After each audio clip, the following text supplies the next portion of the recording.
बहुत समय पहले की बात है। एक छोटे से गांव में, जो हरे भरे खेतों और घने जंगलों से घिरा हुआ था, वहां रमेश नाम का एक साधारण किसान रहता था। वह अपनी मेहनत और ईमानदारी के लिए पूरे गांव में जाना जाता था।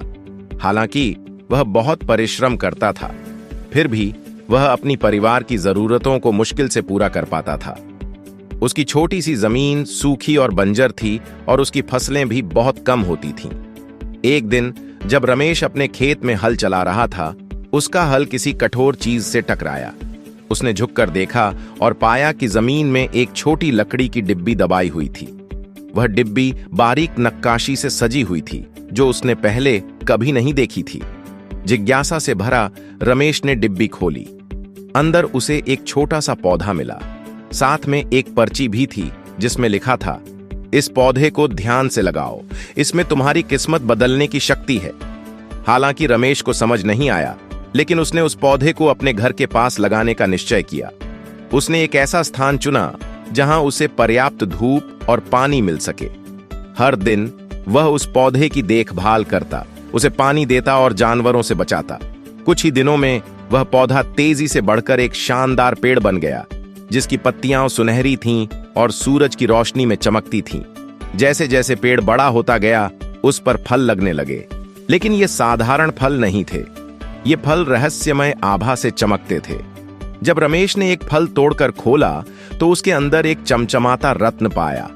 रमेश बहुत खुश हुआ और समझ गया कि यह पेड़ जादुई है और उसकी सभी समस्याओं को हल कर सकता है। उसने इन रत्नों का विवेकपूर्ण उपयोग करने का निश्चय किया। उसने कुछ रत्न बेचे और उससे प्राप्त धन से अपने घर की मरम्मत करवाई और गांव के जरूरतमंदों की मदद की। जादुई पेड़ की खबर पूरे गांव में फैल गई। गांव वाले रमेश के घर आने लगे, पेड़ को देखने और इसका आशीर्वाद प्राप्त करने की आशा में।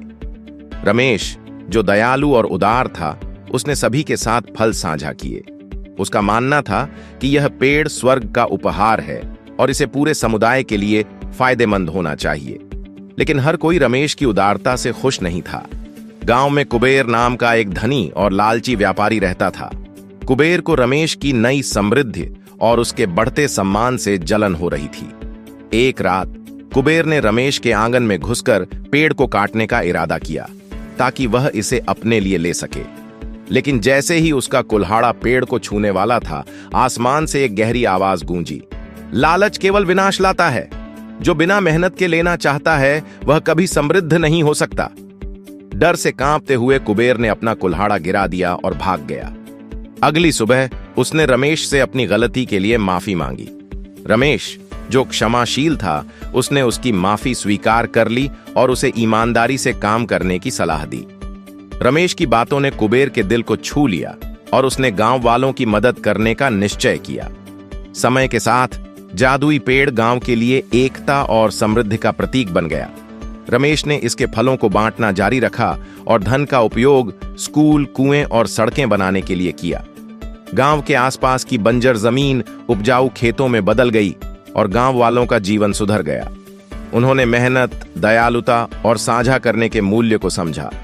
एक दिन पेड़ ने रमेश के सपने में आकर कहा, रमेश, तुमने मेरे उपहारों का बुद्धिमानी और निस्वार्थता से उपयोग किया है।